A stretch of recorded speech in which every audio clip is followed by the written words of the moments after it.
Well, good afternoon or good evening. Thank you for attending our session, our listening session. When I became the chair of the College of Western Idaho in November, I really wanted to meet with our community members and our partnerships and our partners. A lot of people think this whole listening session is about the bond. It's not just about the bond. We really want to engage the community about our future plans and any alternatives that the community might have. So we're going to have a short slideshow, and Mark Browning is the Vice President of Communications and Government Relations, and you're going to do the... Oh, they got me. I'm hardwired tonight, so I better be careful. Yeah. And I appreciate the breaking on that one. Yeah, discretion's a good word. So it's a little like church. There's still lots of good seats in front. So knowing little about how the rest of church works, I'm just going to move on. So we have one session left. So if you have friends or neighbors or folks that couldn't make it tonight, but you know that are interested, we are out at CUNA at the high school tomorrow in the auditorium, Zach? Yeah. Okay. In the Performing Arts Center. Let me get that straight. 6:30.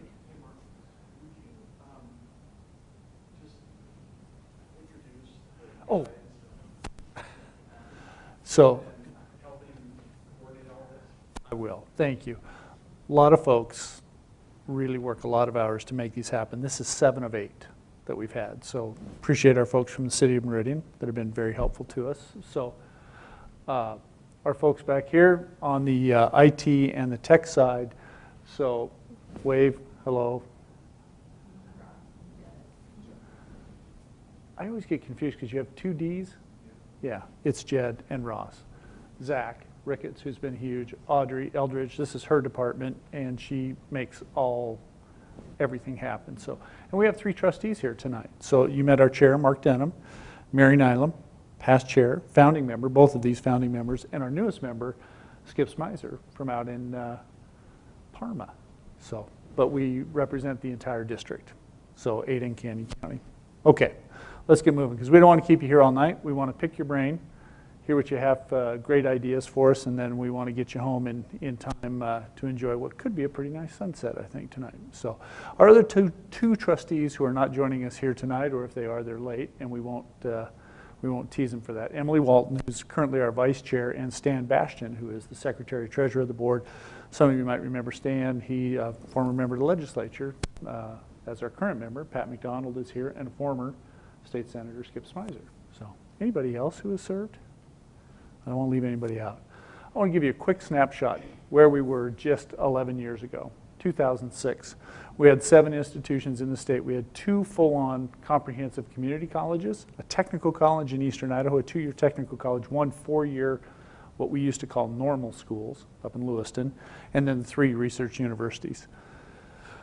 May 22nd, 2007, voters here in Ada and Canyon County approved the formation of what is now CWI.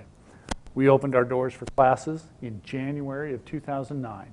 All right, it's a pretty quick turnaround, just about a year and a half. 1,200 students showed up on day 1. Oh boy, here we go. By 2010, we had our first graduates that moved through, and we were already at 17,000 people that we were serving. Bit of a growth explosion, all right? 2011, we start to add services for the students of campus, including clubs and organizations. No athletics, right?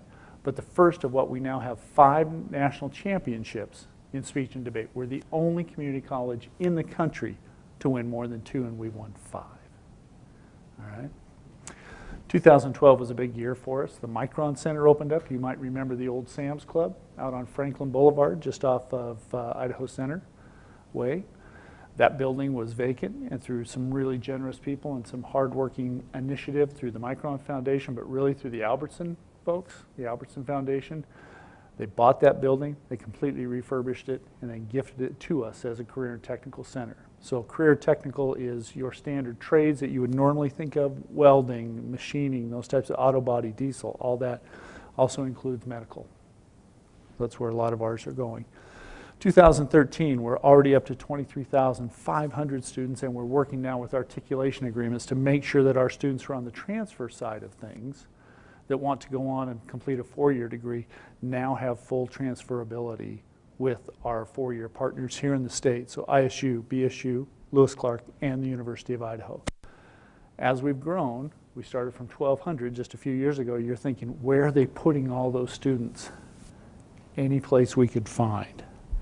Lots of leases around the valley, so we have buildings scattered everywhere. Those buildings cost us in excess of $2 million a year for leases. A lot of those leases were originated in the bottom trough of the recession. And what that means now is those leases come due in 19, 20, and 21, they will have to be renegotiated at more than likely a much higher rate because we're in such a strong economy now. We're getting bigger. I hope you all get the growth of the compass there. Excuse me. Working through math and English redesign, 60% of the students that come to our campus, whether they're right out of high school or they take a few years off, need math and English remediation. That's a huge issue for us. It's a huge issue for the state and the nation. Our kids aren't retaining those skills if they're getting them in high school, and when they come to us, we have to get them back up to speed just to get them into work. Our folks work so very hard, and they now have a really unique and really effective program where they put them on a dual path. So I'm going to pick on Representative McDonald because he's a good guy and he's here. But let's say Pat comes to us as an incoming student and he needs math remediation. Now he wouldn't because he's sharp, but let's just say for example's sake he does. But he might only need one section out of that course. He might not need all 40 concepts that are going to get covered in that entire semester. So after he completes the one and he's up to speed, he's already taking his Math 101. He then drops off the remedial side and just is folded right in as he goes. He doesn't lose time towards completion, which is really what we're driving for. Get the students in, find out what they want to do. What's your goal? What do you want to come out of here with? Is it a degree, a certificate, skill enhancement for a job? Do you want to transfer? All right, let's get a plan and let's get you moving that way. That was a big milestone for us. Speaking of milestones, last fall we had our last accreditation visit. Accreditation in the higher ed world is essentially licensure, and it takes 7 years to become fully accredited. We had our last final visit in the fall. Our fall number count was 24,265, so 24,000, almost 25,000 friends and neighbors that we're working with, either through degree or transfer programs, through workforce training, or through dual credit. This spring in April, we got the letter. We passed. We got full accreditation. That's a big deal for us because now we can write our own programs. Before we operated under essentially an apprentice or under the College of Southern Idaho's licensure under their accreditation. So whatever we wanted to do, we had to run it through them and then run it through the commission. It was very cumbersome. Now we can do our own. It's a big, big deal for us. So here we are today, May 30th. 31st. I should remember that. Yesterday was the 30th, my granddaughter's birthday. Do you want to see pictures? She's very cute. Maybe later. All right, we talked just basically, she is really cute. So let's talk about enrollment. I want to point out these first two, career technical education and academic affairs. When we say academic affairs, we're talking about traditional transfer programs. So liberal arts undergraduate, first and second year, math, psychology, anthropology, English, those types of courses. If you'll see, we peaked really in 2013, 2014, and we've been just trending down. The biggest reason for that is economics. As your economy gets better, unemployment goes down, the need to go to school and come out and have a degree or a certificate to get a job goes down. Economists will tell you that at 3% unemployment, you're at full employment.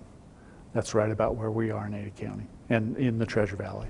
So the good news is if you look at dual credit and workforce, dual credit is on the way big time. And workforce is very, very strong. Workforce is the type where we go to an individual company or they come to us and we work out an individual program. Could be a few weeks, could be a couple of months, but it's customized to them. It's not for academic credit, but it certainly enhances people's skills and it betters their workforce. And that's what we're here to do, is to help folks. Basic education skills, as the name implies, helping folks get those GEDs. So where do our students come from? About 53% from here in Ada County, about 35% from Canyon County. Where they take classes is a little different split though. We're about 9,500 in Canyon County, about 8,200 here in Ada County, and about 6,200 online. We have several degrees available completely online, and that number's growing. That's a big growth field for us. And as you see, speaking of growth, even though some of the enrollment's been softening, our students are actually earning more degrees and certificates, which is a good thing. Included in that now is a certificate for general education. So a student comes in, we're back to Pat, right? Pat comes in, and after a year, he gets his core done. He gets his English, his math, his humanities, right? He might lack some electives that he needs, but he's done with his core. He can get a general education certificate and transfer it, and that core cannot be broken apart. It's fully transferable, especially now with the accreditation. So I touched on it basically. We have fully online degree programs, the general ed certificate. We're increasing our partnerships with industry, which is a big deal. These are the folks that are hiring our graduates. We work very closely with a number of them, and we want to increase those partnerships. Stackable credits will also help us as we're moving forward. Building blocks. All right, you got this block done. Here's the next one. The next one, boom, you're done. You're complete. I touched on economic partners, and Western Cat's logo is up there in the corner. The story came out today of one of my favorite little weekly newspapers. Anybody ever read The Inner Lake out of Northwest Montana, Kalispell, Polson, Big Fork area? Story in there today about a young man who is a recovering drug addict. Had all kinds of struggles. Started with marijuana, moved into meth, heroin, was really, really lost. Through support of his family, community, got back on track, is graduating next week. He is enrolled in the College of Western Idaho Diesel Tech program with a job waiting for him at Western Cat. It's now a 13-month program. They come in, they go to school all day, 8 to 5. It's a full-time job. That's a partnership with Western Cat because we used to spread that program over 2 years. And they said, we can't wait. We have such demand for the people that we're going to hire them before they're done, and that doesn't do you any good, doesn't do the student. It gets the student some immediate gratification, but they really need the certificate to build upon. So we worked with them to condense that time frame. And now look at the reach that it's having. We have students from several hundred miles away that are coming here specifically for that program. I love that story today about that young man. Workforce development, as we said, those programs are not for credit, but they're very big with us in terms of healthcare and the trades. Apprenticeships are coming back. Isn't it interesting? Back when some of us were younger and we were doing our homework with an abacus and a slate board, apprenticeships were very big. They're back now. Hands-on, bringing that along in a nurse-along type situation. I hit accreditation. Let's keep moving. So what's next? This is really why you're here and why we're here. We want to hear from you. What's coming next? We know that in a typical situation, most community colleges across the country serve about 10% of the population in their market, in their area. If you look at the Treasure Valley, we're at 675, 680. Is that close, give or take? I saw a big van of people leaving, so I was going to subtract that off, but that would put at 10% 68,000. We're at 24, so we know we have room for growth. We know it's coming. Well, we know there'll be another downturn in the economy. Now let's hope it's not as hard of a recession as it was back in 08, 9, 10, 11. Nobody wants that. But what that does is that flips the other side. When there's high unemployment, there's high need for job retraining, and people go to school. You know what? I was going to do X. That job doesn't exist anymore. I'm going to go get something different. And they come to us. So we know that's coming. So what do we need? We know we've got a challenge with space. We're leasing a lot of space that's coming up. We need to consolidate those so that we can be more efficient in our operation. Representative McDonald does a wonderful job trying to help us all he can, but he's only got so much money to work with in the legislature. We've got to be more efficient in how we operate. Part of that is consolidating services and getting them into a couple of more centralized locations. Big part of that is healthcare. All right. I don't know who's been to the doctor in the last 3 days or a week, but it is something, isn't it? It's not an easy thing, and it takes so much, and it's getting bigger because despite our best efforts, we're all getting a little older. And the baby boomers, we're pushing through, right? The silver tsunami. Healthcare is a huge industry, and they need help. The folks at St. Luke's, St. Al's, West Valley, Mercy, West Valley Medical Center, they all are coming to us and just saying, we need more. We need more of everything. We need more nurses, medical assistants, transcription, IT. They need everything. So how do we pay for this? Our budget is rough dollars, about $60 million. 40% of which comes from our students through tuition and fees. $139 a credit, that's all tuition and fee included per credit. The state provides about 34.8, about 35% of our budget. All of us living in Ada County and Canyon County, we provide about 13% through our property taxes. Grants and other things that we go out and raise money on our own is about 10, and then we have some miscellaneous other revenue, bookstore revenue and some of those types of things. So this is the mix that we have to work with. This becomes our challenge. How do we fund all the growth that we know is coming to be prepared for that without blowing that completely out? So now, it is your turn. So I know we're in a smaller room and we can all hear each other, but we are recording this so that we'll have it archived on the website. Are we doing Facebook Live tonight? We're not. Down with Facebook. Nobody's watching Facebook tonight. But we are recording it so that it'll be on our website. Because we want to go back and review and say, you know what? I remember in Meridian, somebody mentioned this, and then we'll have a record of it. It'll be good for our trustees to go back through. Plus, for folks who couldn't make it tonight, we want to be able to give that opportunity. So if we come and give you a microphone to speak into, that's why we're asking for that. So I'd love to just have a conversation and get some thoughts. What do you see as the big needs coming in the community here in Meridian, Ada County? I'm trying to combine Ada and Canyon County. Here in the next 5 years, Ada. That would be it. So, what are we thinking? Nope, you're right. Two things. Stan Bastian and Emily Walton wanted to attend tonight, but they had Stan's on the Eagle City Council, and he has another meeting, and Emily had a conflict as well, but they wanted to attend. I also want to just stress that when Mark is talking about our building needs, we have 3 buildings that we own. We have a building on the boulevard, the Canyon County Center.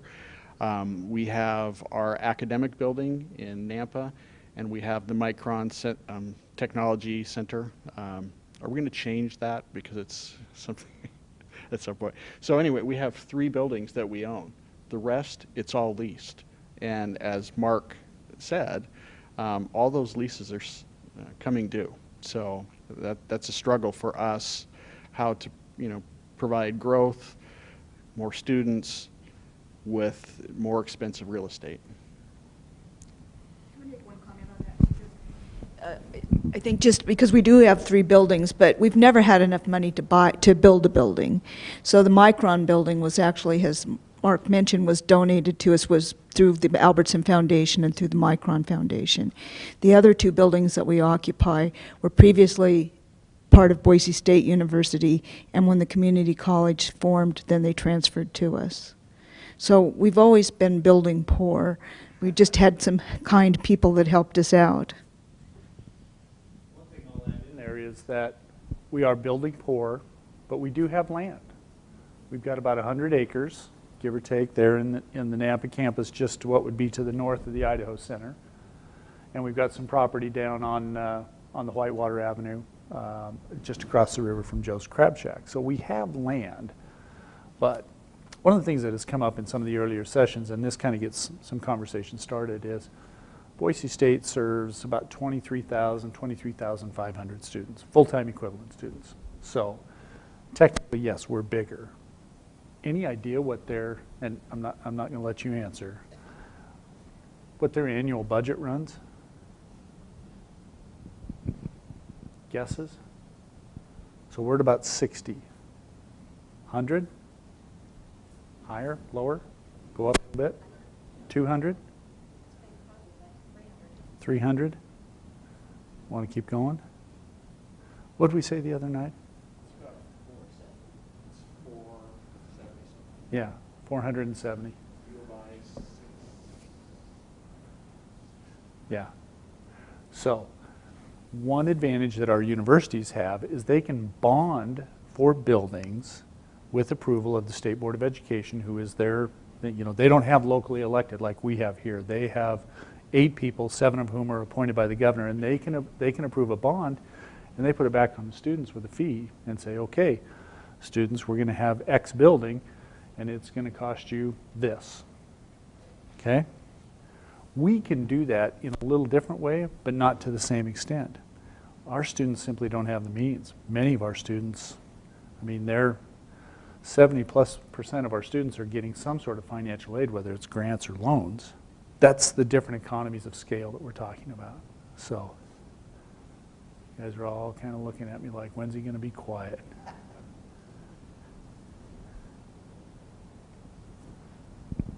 You're going to say something, I know you are. I'm going to bring you the microphone. No? What I wanted to say was the good things that I see. Good. We'll like that. We'll take that. I mean, I really think that CWI is one of the most innovative, post-secondary education facilities that we've got. I mean, they can't do any more for the student than what they're doing. They've stepped outside the box when it comes to providing service to the students. And with the enrollment that you've got, I just, if we don't do something to help to make this thing go, we're terribly remiss in our educational responsibilities here. We need to get CWI going. We need to fund them properly. It's money well spent. We're going to make all these people that are coming in to the job market good tax-paying citizens, and it's going to do nothing but help. And I've been very impressed with the operation of CWI since I've been on the education committee. It's a good outfit. Well, I like what he says. Let's just send you out. That's awesome. Thank you. Obviously, we agree. Challenge is, so let's just start with this. We need a health science building. Craig Brown is here. He's our Vice President for Operations, Logistics, and the mastermind of all things that none of the rest of us can figure out. What's the building going to be, 43, 45 million? 43. 43. Yeah, 43 million. I mean, that's a building with equipment. It's not a Taj Mahal, right? That's a functional building. So we got 43 million. How do we get there? And that's the challenge these folks have, and we all have, trying to figure out how to do that without completely placing the burden on one population or the other. So, You know, when, and I wasn't really going to get into the bond, but I will just say that when the bond failed, we had a building planned in Boise where we have the 10 acres, and it was going to be an urban campus with, like 7-story buildings. We had a health sciences building, our Nampa campus. We had it's not a student, it's a student success center. And then we had a physical plant. When the bond failed, and again, it has to be a super majority, and we got 58%, we had to go back to the drawing board. And our surveys showed us that a health sciences building was the top. When the people thought that we should build anything, it was a health sciences building. And as you said, the demographics, a lot of people, we're all getting older, I hope. And so that is probably our biggest focus right now, is how to deal with a health sciences building. And again, it's planned for the Nampa campus. And so I'd really like to hear any ideas about how do we get there. Patrick. No, you don't have to. you mentioned you came from New Mexico.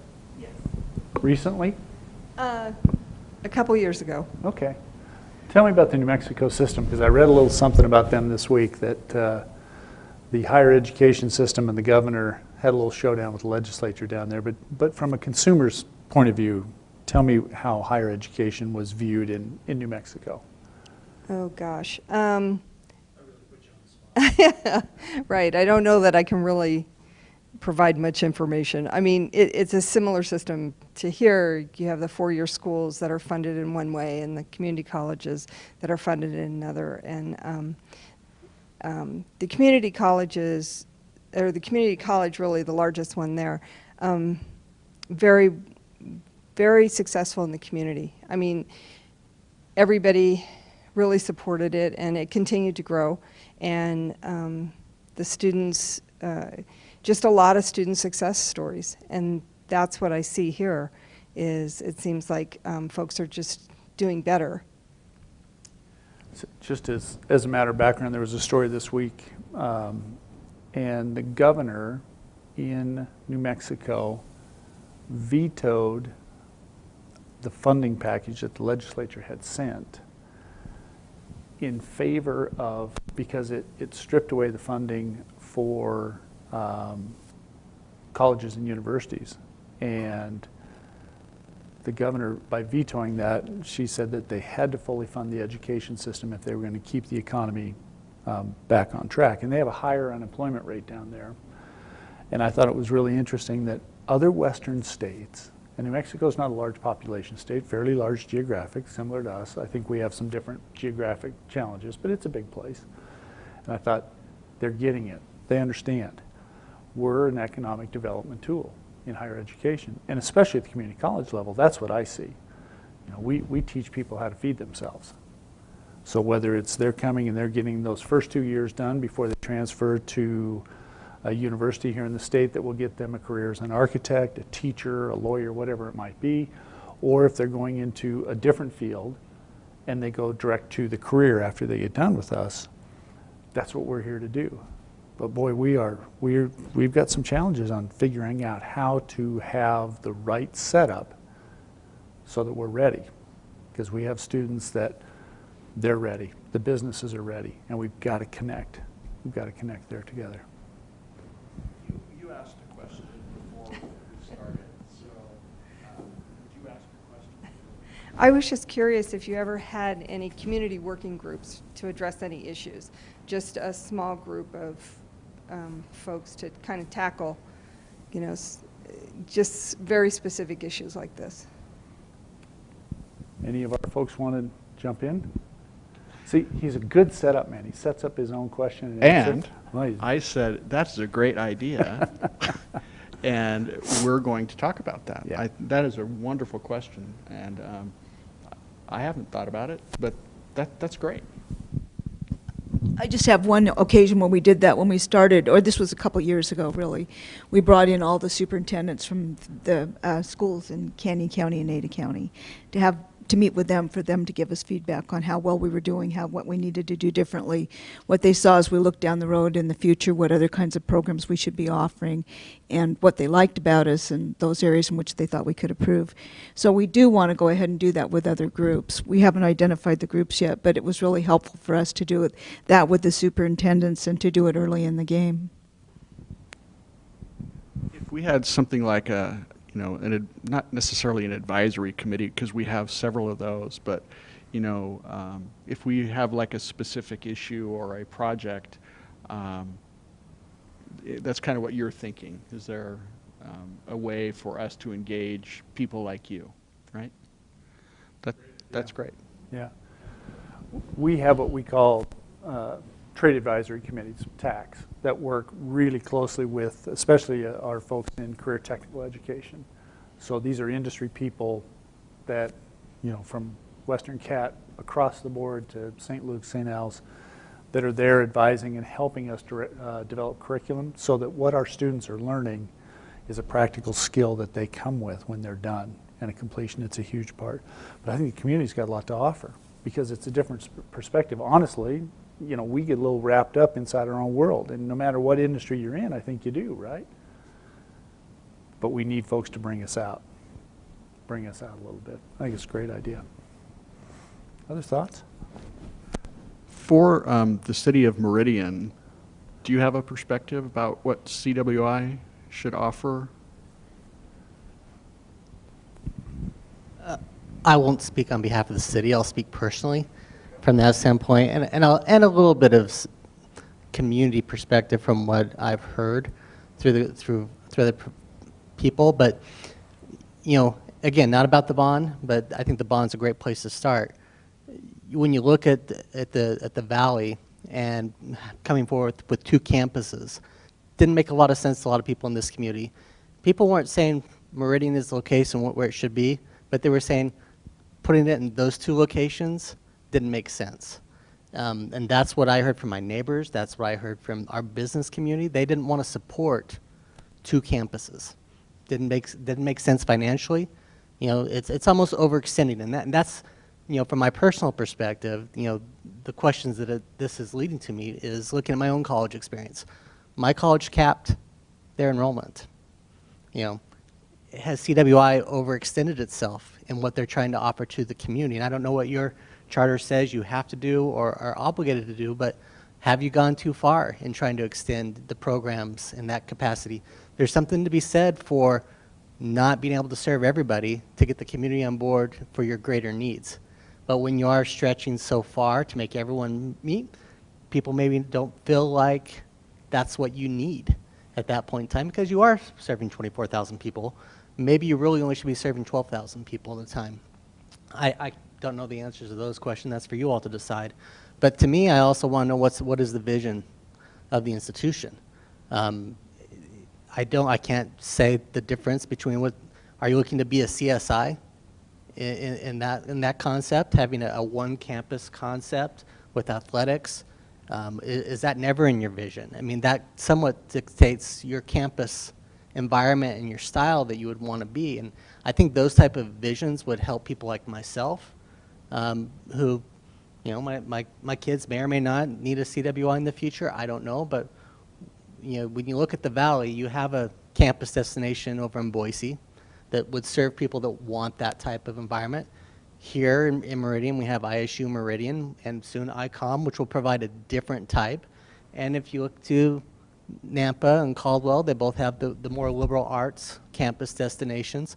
So what is CWI going to offer that's either complementary or different than those? Because with my tax dollars, that's what I want to support, is what I see as a need, as well as a location and a vision from that standpoint. And I haven't heard that from CWI to this point since it's been envisioned. It's only been about we're growing and we have to meet the need. Good points. Great point. Thoughts on that?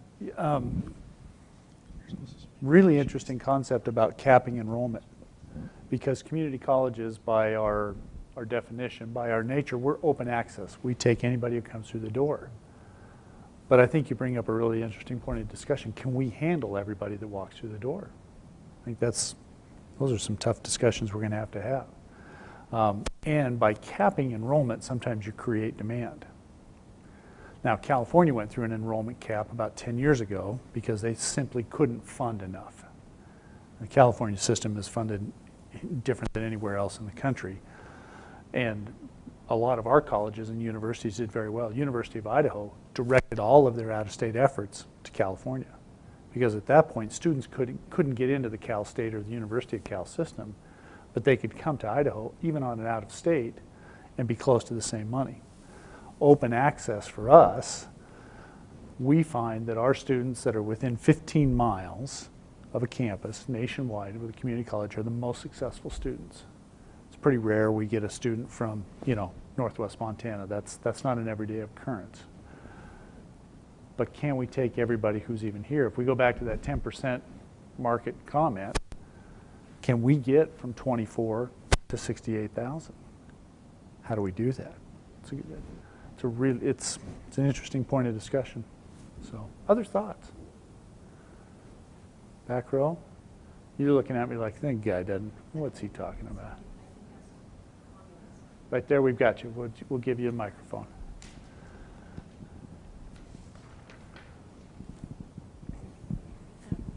I have prepared my comments, so I know Super. where I'm getting in and where I'm getting out of what I have to say. Good on you. And my comments deal with the location. And I also want to say that I agree with the comments that have been made. If you wish to stretch the truth a bit, I am an alum of the College of Western Idaho. In the beginning, the first semester, they offered a class free for algebra and geometry, and I took it. Good on you. Nice. Good work. Anyway, these are my comments. The Gateway Shopping Center is a favorable location to meet the needs for expansion of the College of Western Idaho. It is a location more central to the tax base of the college. Melba, Kuna, Parma, Boise, and more distant points east or west will find easy access by way of main roads already serving the area, as well as I-84 has an exit nearby. City services at the Gateway are already available and functioning. Many buildings on this site are suitable for classrooms and have never been occupied. Parking is abundant. Additional vacant land to expand is to the east. The property is convenient to the present College of Western Idaho facilities. This area has eateries, grocery stores, service stations, medical facilities, and more medical facilities are being built. Entertainment, recreation, and new residences are under construction. All these features would serve the student population. Employment opportunities would be abundant. I would ask the board to please consider the possibility of this location for expansion. Thank you. Very good. For the people who don't know where the Gateway Center is, it's the freeway and the Garrity exit in Nampa. So, thank you for your input. Yeah, very good. Thank you for doing that. I like how you had it written out. That way we got it down. Thoughts? Comments? We're moving through? No? Oh, here we go. I got you. There we go. Since I'm new here, fairly new, what was the vision originally with having 2 campuses? Okay. I'm going to go right back over here. Thank you.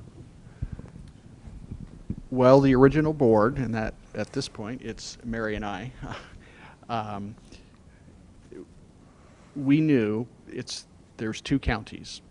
We have several population centers. We had 100 acres that was donated with a building, and we had a center in Caldwell. So we had that property, but a lot of our students are from Ada County, and we decided in '09 that we're going to have a 2-campus concept. So kind of the rule of thumb is not necessarily campuses, but at least locations should be 15 miles apart to be cost effective. So that's why we have, the Canyon County property, and then the property we bought like almost 2 years ago. And again, we had 3 years of looking at locations in Ada County using that rule of thumb, 15 miles apart between the 2 campuses. Most community colleges in the nation have several locations. So like CSI, they have a main campus, but they also have a center in Burley. There's in North Idaho College in Coeur d'Alene, they have a Sandpoint Center.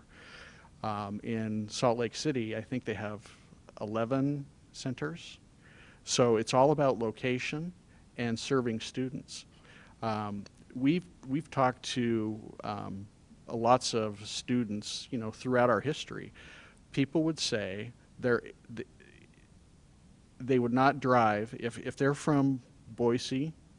They're not going to drive to Canyon County. I've heard people from Canyon County, including my family members, saying, I will never drive to Boise because of, I don't want to drive there. Sometimes it's just convenience, but it's also economics. People don't want to spend the gas. They don't want to, with the time, the freeway was backed up today several times. So, I mean, there were lots of reasons why we supported a two-campus concept. And at this point, the board has recommitted to have that two-campus concept. Not sure if that answers your question. Just to back up a little bit too, even before, because what Marcus said is absolutely accurate. It was the trustees that made that decision. When we ran the ballot initiative, that was not under discussion. And so what we had when we ran the ballot initiative was a markup, a model of what exists now on the Canyon County campus, which was Boise State, and then some new buildings out on that site. And that's what we took around when we did all the tours and went to service clubs and came around to the community and talked about what we were forming in the community college. It was never came up in the ballot initiative. It never was discussed. It wasn't on the, it came up later after the initiative passed and we were talking about what the future should be. But I also want to say, I think that I would not want it to sound as if the trustees are entrenched in any decision that we ever make, and that's why we're having listening sessions. Because we know, and just a reminder, that the trustees are elected by the voters. We're on the ballot, and so you vote for us and you elect us in. So I think when it comes to whether we have sports teams or how we're doing anything, your voices are critically important to us. And so just even coming tonight and listening to people, that helps us. And so I appreciate what everybody has said, and we want to hear more of what you have to say as well, because we want to really, there's a reason why it's a community college. And the reason is because we are representing the community. We're doing what the community wants. So beyond just the scope of where the buildings are, I'm hoping too that if you have any ideas of what you see should be needed fields of education that we're not now providing, that would be good to have, that you share those with us too. Yeah, just to kind of follow up on what you said, I don't think that anyone would ever disagree that having future locations don't make sense. Could be Boise, could be Eagle, could be CUNA. But I think that when Meridian, but you need to start with something that's concrete. And I understand the transportation issue from that standpoint, but maybe then that's, if you're having financial difficulties and looking at the future and trying to build one building, trying to build multiple buildings at the same time doesn't seem to be a wise direction to move forward. Get one place established, and if the students don't want to drive that far because it's too far, then those are students you don't have to serve, and then you can focus on your more core and grow that. And if you have a product that you can put up, people will go there. They will drive 15, 18 miles, especially in a reverse commute.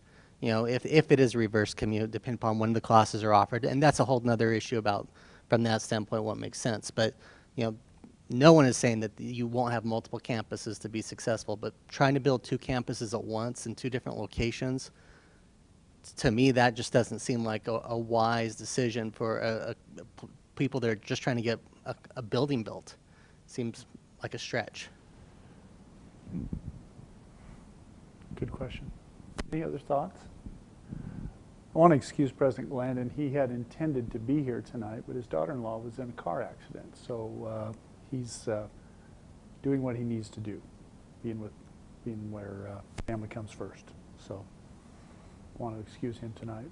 He tells, and I thought about that earlier, but he tells a story, I think it was 3 years ago, our student body president, she averaged over 100 miles a day trying to get the classes in. And it was not only the expense, but for her it was the time. Because if you have a class over here at Black Eagle, right, on Overland and Maple Grove, and you've got a class that's 50 minutes long, Monday, Wednesday, Friday, then your next class is in Nampa, out at the academic building there on Canada. Then you either go back or you go over to Canyon County Center. We just don't, we're not quite at Star Trek, right, where we can beam ourselves there. Not yet. But it takes a little time. And the time for our students is such a valuable and limited commodity because they're generally working, they have families or other obligations, so time's a big deal. So good point, good points. Mark. You know, Mary asked a question. Now that we have our own accreditation, we can offer things that we couldn't do before. When we had CSI being the authorizer. Oh, they've been wonderful. Terrific, but it's a little like having your learner's permit. Can't drive it at night, right? Can't have anybody but an adult with you. Man, when you get the full licensure, though, you're good to go. So we had like 160 programs offered, but now we have lots of opportunities. So as Mary said, are there other things that, you know, the community would want us to offer? Maybe you probably don't even know what we offer, which is part of it. We need to publicize that more. Yeah. Lots of needs. I mean, you're new to the area, and you were in California. I mean, they had a huge community college system, right? I mean, Yeah. Any ideas? Well, from a standpoint of working for CWI and in the health program, and I have a very, very tiny little office, it's a closet. Even if we offered more programs, where would we put everybody? Is my question. Yeah. And that gets back to the facility needs. And we have businesses and CEOs that say, we'll take everybody you can send us. And we're trying to do more and more online because we get a lot of folks that say, well, you don't need buildings, just do more online. There are some programs that I think we're all more comfortable with when those folks have hand-to-hand training, right? I know when it comes to the medical field, I'd like the people who are working on this to not have done a lot of this, right? I want to watch. I want to see them, you know, when they're going to stick me, that they've done it before. I don't mind being kind of a guinea pig, but I don't want to be it every day, right? Classes have to originate somewhere. Right. President Glandon gives the example of Maricopa Community College down in Arizona. It's one of the largest in the country. They have an entire city block with a 5-story building that is just the hub for their online college. It takes people, it takes support. I had an occasion to talk to a hospital CEO a little while ago. He said, I have 600 openings right now. Only 200 of those require something with a biology background. I need IT people, I need HVAC people, I need building engineers, I need people who do medical records and admissions. Take the patients in, get the information down. Isn't that the worst, right? You're hurting, you either go to the ER or they're checking you in. You got, you know, all the forms and this and that. I just want somebody to see me, right? There's nothing worse than a man cold. Man colds are the worst. Just make me feel better, but I got to get all my information. That's what good customer service, they want to be taken care of, right? They need those people. Yes, they need nurses. They need LPNs. They need RNs. They need nurses with BSNs, right? Nurse practitioners, physician's assistants, doctors. We need it all. But it's a big, wide spectrum. So I want to be respectful of your time. Zach's kind of wrapping me up. He's like, I've had enough of the church here. Other thoughts, perspectives. Really appreciate each of you coming out tonight. It's not easy to give up an evening. Final thoughts from trustees? Yeah. We can even pretend that we're turning off the camera and have a real discussion. No. Next plan for the bond? Next steps? Good question, thank you. That's the question everybody asks me all the time. When are you going to do the bond again? Well, we don't know yet. A lot of people assumed that we'd go right back and do a vote, and we decided not to do that for several reasons. We had to realize why the bond failed. So we're going back to the drawing boards. We're looking at all of our plans. We're looking at buildings. We're looking at many options. So we're still getting a whole bunch of feedback.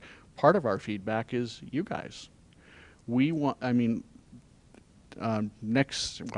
tomorrow in CUNA, it'll be our 8th listening session. We've been to Parma to Middleton. So we're trying to collect your thoughts. What do you think we should do? What are we going to do about buildings? What do you think about what's our biggest need? So we're collecting all those thoughts.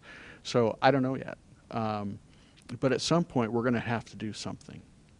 But and the second thing is, you know, in March there were a whole bunch of school elections, bond elections, and I think there was like 700 million throughout the state, and we didn't want to compete. And at that point, even now, we're not ready to go back to the voters because we need to make a better case for it. I mean, your questions about, you know, what are we going to do? What's our vision? We need to answer that. In my mind, I mean, we've had so many strategic planning retreats and meetings, but it seems it has not resonated yet. So we need to go back to, the staff, the administration, to figure out what we're going to do next. And, you know, for you guys coming tonight, that's a huge step for us. We haven't really had a listening tour since we started. And so we need to do this more often, engage with the community. So again, I don't have an answer to your question yet because we're waiting. Something will happen at some point, but I don't know when. Any other trustees want to weigh in? Is there anything else that you do with that property that you have in Boise? Because in the meantime, it's just sitting there vacant. But you don't have the funds to build on it. Correct. Is there any other ideas on what could be done with it that might generate an income? Yes. He's good, isn't he? There's lots of discussions, but no, there's lots of discussions about many alternatives. So, I think the key is, and Mark hit on it earlier, everything's on the table. yep. So post-November, it was a good time for everybody associated, especially, you know, the trustees are the leadership of the college. Sat down with the administration, they said, okay, we want to put everything on the table. And we said, okay, we'll go to work. And that's what we're doing now, is everything is on the table. And it's kind of exciting in the sense that, you know, the college started really in earnest in '09 when we opened our doors for students, formed in '07. And every day is a little bit like putting the Legos out on the table. But we're really doing that now. And every day we go, well, what about this? Yeah, or this or that. And we're trying to really narrow down, and this is very helpful. What's the best for the community, for the students, for the people who are engaged in this? What has the biggest chance of being successful in terms of delivering those students to the businesses and industries that will employ them? Because that's really what it's about. Yes, it's about getting a building so we can get more folks through health sciences, but what it really is about getting that person the skills they need to get them that career, and we can match those needs. That's really what it's about. It's helping those students make that connection, and so that's where we're trying to put all the pieces together. This is really helpful. You know, when the bond failed that next day, my background is politics, real estate, and construction. People were calling me the next day. I have an idea. There's this wonderful property over here. Craig, how many people called you that next day? So Yeah. There's lots of opportunities, and we're considering everything. So We do. Oh, go ahead, Audrey. No. You're. A number of people have talked about or asked about the vision, and so I just wanted to point out we have an awesome strategic plan summary. Some of the materials you were delivered firsthand. But not to information overload, but it's a small brochure that lays out the strategic plan, talks a lot about the vision for CWI, and then a facts at a glance piece, which has a lot of the data that was in the presentation. So if you want, don't be shy and grab a piece, and it has a lot of good information and some good stories about the success of CWI too. So Take that thanks. home with you. Right. So, We don't want to take it home, so you take it home. we're talking to anyone and everyone, from the governor to the legislature to our constituents, to our students, to our employees. Anybody with ideas, we're welcome. So thank you. We're coming up on an hour. I know we don't want to keep you. So thank you for being here. Conclude with letting everybody know that we do have some ways to keep in touch with us, getting there. There you are. The listening tour at cwidaho.cc email address will continue to stay live. If you have any more ideas, questions, share those through us. We will get those to the trustees, make sure that channel of communication remains open. Also, the trustees have regular meetings, and they're open to the public, so please participate. We do have our Facebook page. We stay well engaged on that. These videos from the different sessions are going to be available on our YouTube channel. So if you do want to go back and see possibly some of the conversations that occurred at the other locations, please take a moment and take a look through those. And we've got our last and final session tomorrow. Super. Chairman, anything else you want to add? Other than just thank you for attending, it's been great. I really like a lot of these ideas, and stay tuned. Thank you.